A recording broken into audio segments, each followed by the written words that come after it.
Tá na hora de você entender como acontece a verdadeira herança do JavaScript, que é a herança prototipal. Roger, por que eu tenho que entender a herança prototipal do JavaScript? Porque se você não entender como esse tipo de herança funciona, você não vai entender como o JavaScript compõe objetos. E pior, se você não souber o que é herança prototipal, você vai achar que o JavaScript faz herança clássica e lá na frente a multa vai chegar. Então foca no que eu vou te mostrar agora, porque isso é uma das principais características que fazem do JavaScript o JavaScript. Então é o seguinte, quando uma palavra-chave class é usada e eu quero criar uma subclasse, ou seja, eu quero criar uma classe que herda métodos e propriedades da classe Py, mas que também tem propriedades e métodos únicos dela, eu uso a palavra-chave extends e a invocação do super. E com funções construtoras, como que eu faço herança entre elas? Imagina que na rede social dos alunos do CJRM que eu estou criando, e se você não sabe, CJRM é o meu treinamento fechado, focado em ensinar as pessoas a chegarem na fluência em JavaScript, ou seja, construir aplicações web com JavaScript puro sem grandes dificuldades. Imagina que eu quero adicionar como usuário um monitor. O que é um monitor? É o Roger há alguns anos atrás na faculdade quando ajudava o professor de JavaScript a tirar as dúvidas dos alunos em sala de aula. É um aluno eleito como assistente de professor. Para declarar uma função construtora que representa um monitor, abaixo desse método comment, eu vou inserir function teacher assistant que contém um parâmetro name e um parâmetro email, e dentro dessa função construtora, como o objeto que essa função construtora vai criar deve herdar propriedades e métodos da função construtora student, se eu estivesse usando classes para fazer essa herança, eu usaria a palavra-chave extends e invocaria o super dentro do constructor e passaria como argumentos os parâmetros name e email, certo? Só que, usando funções construtoras, para fazer com que teacher assistant herde propriedades e métodos da função construtora student, eu vou remover essa invocação do super e vou invocar student.call.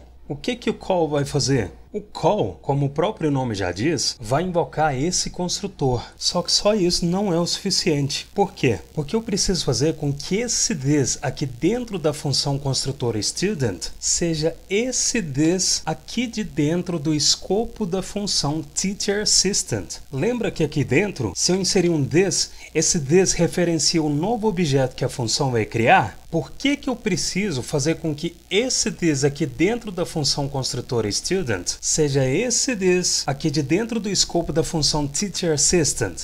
Porque o this aqui dentro do escopo da função teacher assistant armazena o objeto que ela vai criar. Como eu preciso que esse this dentro dessa função armazene esse this aqui de dentro da teacher assistant, o que eu vou fazer? Eu vou inserir esse this como argumento da invocação do call. Vamos testar se funcionou? Olha só, aqui na primeira linha da student, eu vou inserir um console.log que recebe this, e para realmente focar no que está acontecendo, por enquanto eu vou comentar essa segunda const, vou comentar esse console.log, e o que vai acontecer aqui? Nada vai acontecer com a teacher assistant, porque eu não estou invocando ela para criar um novo objeto, mas eu estou invocando o new student, e dentro da student eu estou exibindo no console o this dela. Quem é o this dela? O esperado é que esse this armazene um objeto que esse new e a invocação dela estão criando, certo? Se eu olhar o console, eu vejo o que eu esperava. O this dentro da função construtor student representa o objeto vazio que ela criou. Agora, se eu comentar a criação desse objeto que essa função está criando, e aqui abaixo eu criar um objeto com a teacher assistant, então const Arthur Souza recebe a invocação da new teacher assistant, que recebe Arthur Souza como primeiro argumento e arthur.souza@rogermelo.com.br. Como essa linha passou de 80 caracteres, eu vou quebrar e indentar o new e a invocação, e como dentro da teacher assistant a função construtora student está sendo invocada recebendo esse this interno da teacher assistant, como aqui dentro da student eu estou exibindo esse this no console, olha quem é o this agora. É o objeto que a teacher assistant está criando. Então é para isso que você usa o call, para invocar uma determinada função e forçar que o this dessa função armazene o valor que você quer que ele armazene, que nesse caso foi o this da teacher assistant. Só que observa que se aqui dentro da student eu mover o console.log para depois das propriedades do objeto setadas, as propriedades do objeto que a teacher assistant criou receberam undefined. Por que receberam undefined? undefined, porque esses parâmetros da student não receberam valores, undefined foi atribuído automaticamente para eles e as propriedades do objeto receberam esses undefined. Quais valores esses parâmetros têm que receber? Eles têm que receber essas duas strings que a invocação da TeacherAssistant recebeu e que foram armazenados nesses dois parâmetros da TeacherAssistant. Como que eu vou fazer esses dois parâmetros da student receberem os valores que esses dois parâmetros da TeacherAssistant receberam? É o seguinte: o call pode receber do segundo argumento em diante os valores que essa função que ele está invocando deve receber como parâmetros. Ou seja, se eu inserir o parâmetro name como segundo argumento e o parâmetro email como terceiro argumento, agora as propriedades do objeto que a TeacherAssistant criou contêm os valores que eu inseri na invocação do call, e se eu remover esse console.log e aqui abaixo eu descomentar esse console.log e inserir o objeto que a TeacherAssistant criou, eu continuo vendo o objeto no console. Agora, se eu quiser que o objeto que a TeacherAssistant criou tenha propriedades e métodos únicos, para criar uma propriedade única desse objeto, que representa que o monitor agendou os posts da semana, por exemplo, abaixo do call eu vou inserir this.scheduleWeekPosts, que recebe um parâmetro que tem esse mesmo nome e que vai ser iniciado com false. Se eu descomentar um desses dois objetos e inserir ele como primeiro argumento desse console.log, eu vejo que o objeto criado pela student não tem uma propriedade scheduleWeekPosts, porque essa propriedade é única dos objetos criados pela TeacherAssistant. E se eu quiser que os objetos que a TeacherAssistant cria tenham métodos únicos? Aí eu declaro esses métodos no prototype da função construtora. Ou seja, se eu preciso que o monitor tenha uma feature de dar uma medalha para um aluno, aqui abaixo eu vou inserir teacherassistant.prototype.giveBadge, que recebe uma function declaration. GiveBadge, que tem um parâmetro student, no qual eu posso fazer um destructuring na propriedade name, e para retornar uma mensagem dizendo que o monitor deu uma medalha para o aluno, eu vou inserir return template string com uma interpolação da this.name deu uma medalha para interpolação da name. Se aqui abaixo eu invocar um console.log que recebe a invocação do Arthur Souza.giveBadge, que recebe esse aluno Breno Lemos, eu vejo a string que a invocação do método retornou, e se eu olhar o prototype do objeto que a TeacherAssistant criou, eu vejo o método giveBadge no prototype. Só que observa que mesmo que a TeacherAssistant tenha herdado as propriedades da student, o prototype desse objeto que a TeacherAssistant criou não tem os métodos comment e login. Ou seja, aqui no prototype do objeto que a TeacherAssistant criou, não existem propriedades que apontam para os métodos comment e login. E como que eu vou criar essas propriedades e fazer elas apontarem para os métodos que estão lá no prototype dos objetos que a função student cria? É o seguinte: ao invés de criar essas propriedades novamente, eu posso fazer com que o prototype dos objetos da função student seja também o prototype dos objetos que a TeacherAssistant cria. E como que eu vou fazer isso? Eu vou usar um método chamado object.prototype. E antes de usar ele, vem aqui no terminal comigo que eu vou te mostrar o que esse método vai fazer. Se eu inserir uma const obj1, que recebe um objeto que contém a propriedade a, que recebe a string a. Se eu executar obj1, eu vejo o objeto que o obj1 armazena, e se eu investigar o prototype do obj1, eu vejo que o prototype dele é esse objeto object que contém essas propriedades, certo? Agora, imagina que eu quero criar um obj2 e fazer o obj1 ser prototype do obj2. Para fazer isso, eu posso inserir uma const obj2 que recebe a invocação do object.create, que recebe o objeto que eu quero que seja o prototype do obj2, que é o obj1.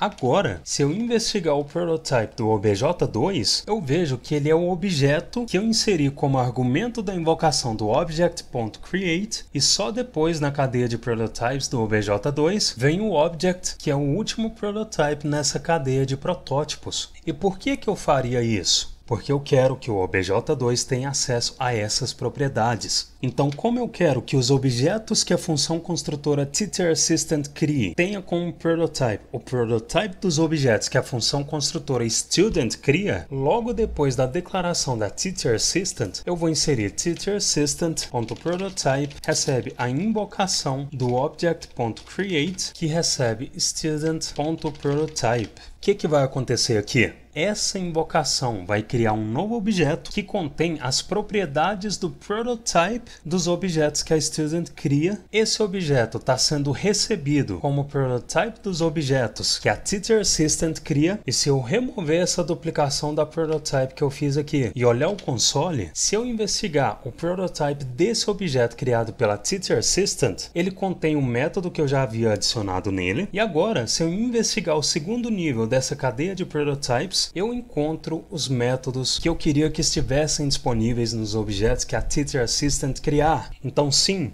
esse objeto tem acesso a esses métodos. Tanto é que se aqui abaixo eu inserir um console.log que recebe artursouza.login é igual a brenolemos.login, e se aqui acima eu inserir um console.log que recebe artursouza e o encadeamento da invocação do login, na penúltima linha eu vejo a mensagem que a invocação do método login retornou e na última linha como as propriedades login dos objetos criados pelas funções construtoras estão apontando para a mesma função em memória, true é retornado. Então, todas essas propriedades proto-aninhadas que esse objeto contém formam uma cadeia de prototypes, e essa cadeia de prototypes é o que faz com que um objeto possa acessar propriedades de qualquer outro objeto que esteja nessa cadeia. Essa é a forma com que o JavaScript faz herança, e é o que difere ele de linguagens em que a herança é baseada em classes. E é essa cadeia de protótipos que entra em ação quando você usa a palavra-chave class e cria uma subclasse com a palavra-chave extends. E se eu representar essa cadeia de protótipos em uma ilustração, ela é basicamente isso. Quando eu invoco artursouza.login, se o método login não existe no próprio objeto, o método vai ser buscado no prototype do objeto. Se o prototype do objeto não contém esse método, o método vai ser buscado no prototype